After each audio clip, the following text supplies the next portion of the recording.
Be a turning point in Syria's long and increasingly brutal civil war. Tuesday, near the northern city of Aleppo, a surface-to-air missile taking out a government military helicopter.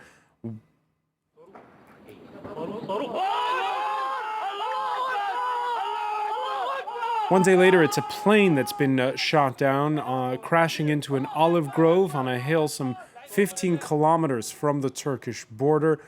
Two government aircraft in 2 days. Up to now, rebels like these seem to have only used machine guns against Bashar al-Assad's debilitating air superiority. Who is providing the equipment and training? Does it mean that the game is up for Bashar al-Assad?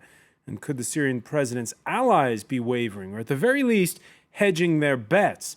On a visit to Paris, the Russian prime minister insisting that Moscow only has a working relationship with Damascus.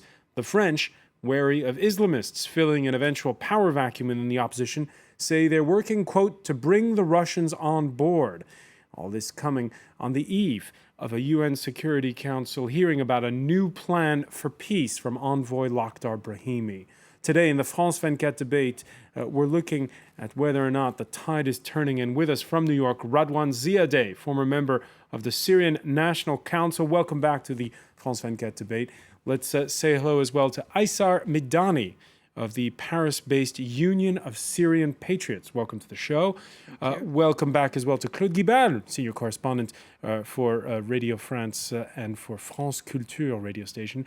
And Ole Solvang of Human Rights Watch from Norman, Oklahoma. We're joined by Joshua Landis of the University of Oklahoma, who blogs on SyriaComment.com. Welcome back, sir. The France 24 debate, where you can join the conversation on Facebook, and on Twitter you can find us at François F24. Now, two incidents in 2 days. We can show you the map of where this plane went down on Wednesday, and it was in the north of Aleppo province. Crashed into an olive grove, apparently some 15 kilometers from the Turkish border. Two incidents in 2 days. Joshua Landis, is it definitely a case of surface-to-air missiles? Is it definitely a turning point? Well, there seems to be a turning point. Everybody's speaking that way. There have been 5 different Syrian air bases that have been captured. Lots of arms have been taken by the Syrian opposition. And airports have fallen in the east. And it looks like in Aleppo, only 10 kilometers outside of Damascus, an important military base was taken as well. So the opposition seems to have picked up the pace. They're getting lots of new weapons, and they're getting better command and control. They're swarming. More importantly, they're swarming the Syrian army, which is becoming increasingly stretched. And people are talking about the possibility that Bashar al-Assad will be forced to fall back from the north, abandoning Aleppo, and try to set up a new line of defense just north of Hama and Homs to protect the south of Syria against this new territory. So we could be seeing a sort of Benghazi situation opening up. On Tuesday, there seemed to be coordinated attacks in Aleppo and Homs. And right now, according to French daily Le Monde, the regime's all but given up on vast swathes of the north of the country. Instead, concentrating, you can see that red line there. That's the main road to the Alawite area near the Lebanese border. Joshua Landis, up to now, it's kind of been like a game of whack-a-mole, where the rebels go in somewhere, they come out, they go in, they come out. Are you saying that right now we're in a new situation where the rebels are keeping these places for good? This looks like more and more what it's going to be. Still, the Syrian army has dominance in air power. So even when they can't send troops into a region, they're able to hit them with air power. And that keeps the opposition moving around, and it can't really set up a headquarters. But you're right. Increasingly, this is changing from what strategists call a type B insurgency, one that can do terrorist attacks, hit and run, assassinations, but can't take the Syrian army on directly. Increasingly, we're seeing the massing of opposition forces that are overtaking one base after the next from the Syrian army. And they are, this isn't a full-fledged battle, but increasingly they're taking the Syria on in important ground battles. So we're seeing a shifting to a different phase of insurgency. Radwan Ziadeh, what's your explanation if they are in fact using ground-to-air missiles? Who provided them? How are they using them? Who trained them to use them?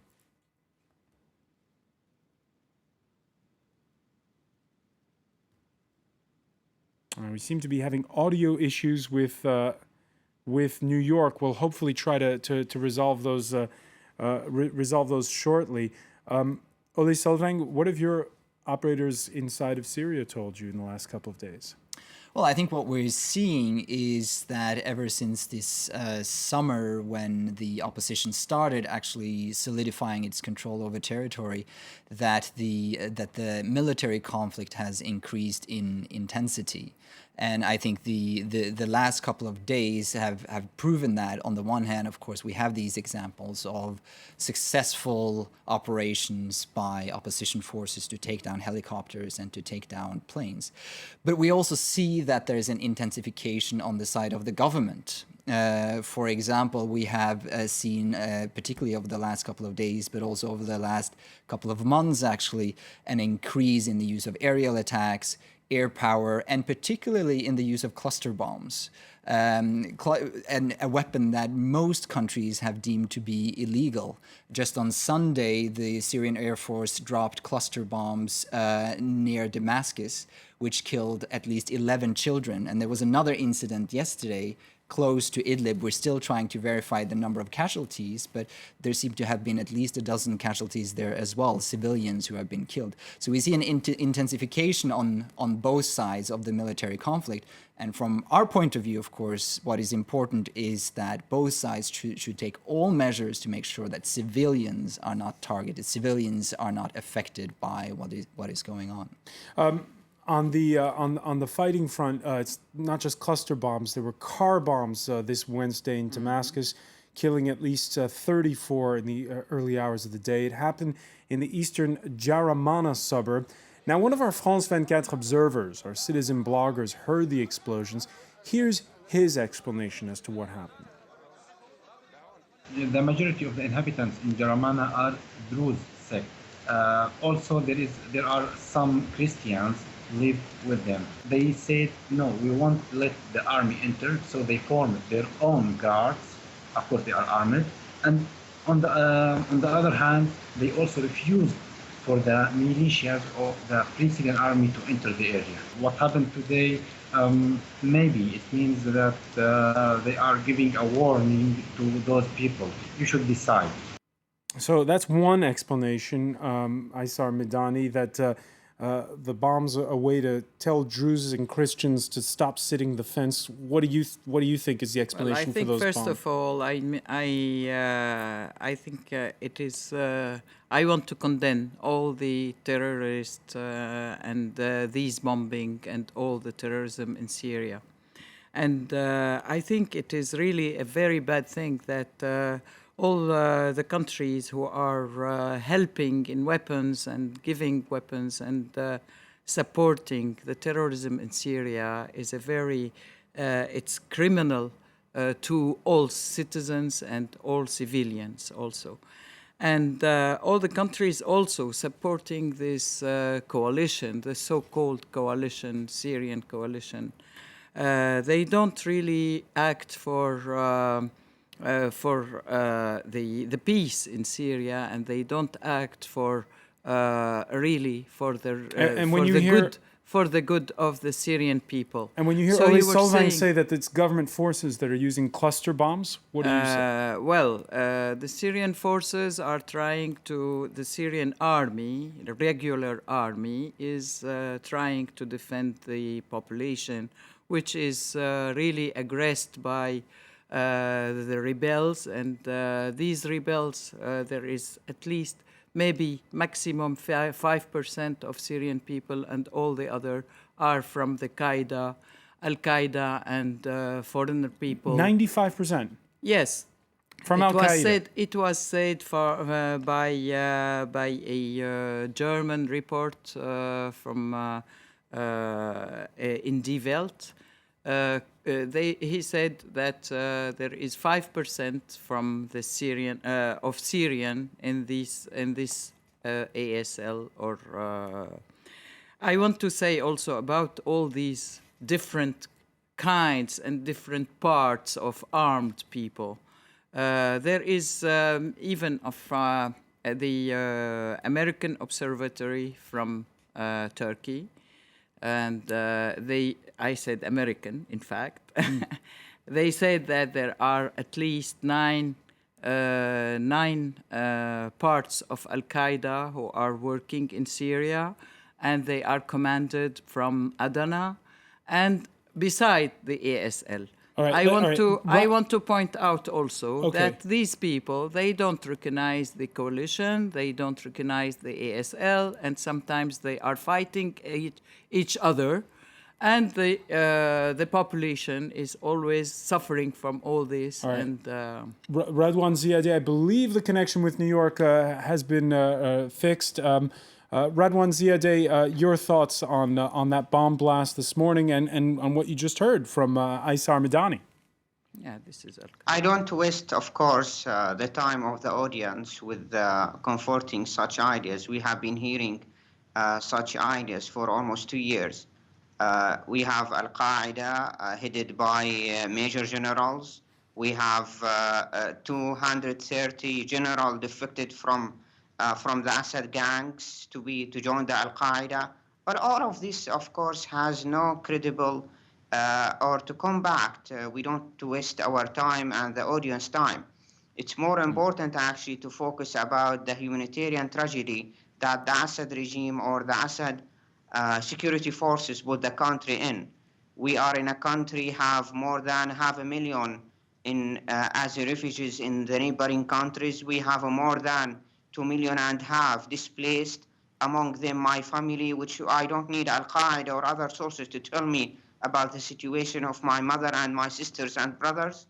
This is why I think it's more important to focus about the blaster bomb it's using, and of course about the gas the Assad regime is using yesterday in Homs and today in Daraya and Mu'addamiyah. Hold on, I mean, the Assad- Ole Selvang, is there any confirmation of that, of gas being used by the Assad regime? We haven't. We've seen allegations, we've heard allegations, but we have not been able to confirm any use of gas. No. Claude Dibal. Let me to be clear here. We don't see that this is a chemical weapons. This is a type of gas is being used, and when the bomb's been explode, that there is a bubbles will come up in the area. We are still in the process actually to know exactly what's type of the gas being used.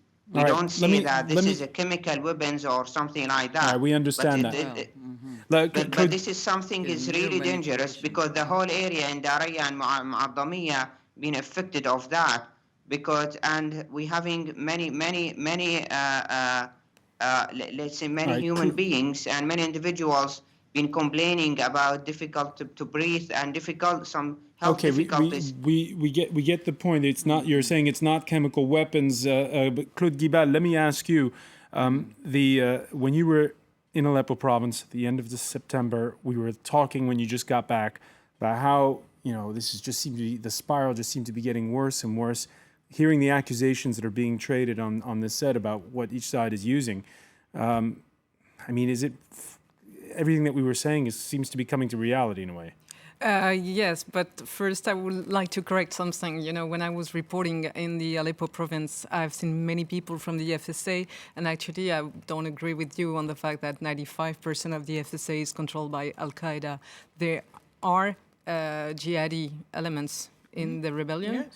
But Jihadi I wouldn't elements are I wouldn't say Al-Qaeda. they are a majority, and far from that. And there's a question I would like to ask you. You say that the regular army is protecting civilians. How come using cluster bombs?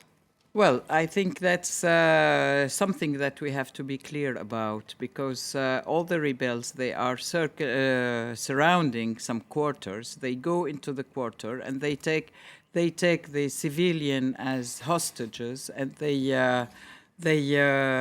forbid them to go out, and they are massacring them and making exactions just to push them to be their allies. And if they refuse, there are a lot of exactions against the I want to point the case of Harim, who is already the city of Harim, which is surrounded with by the rebels from 3 months now.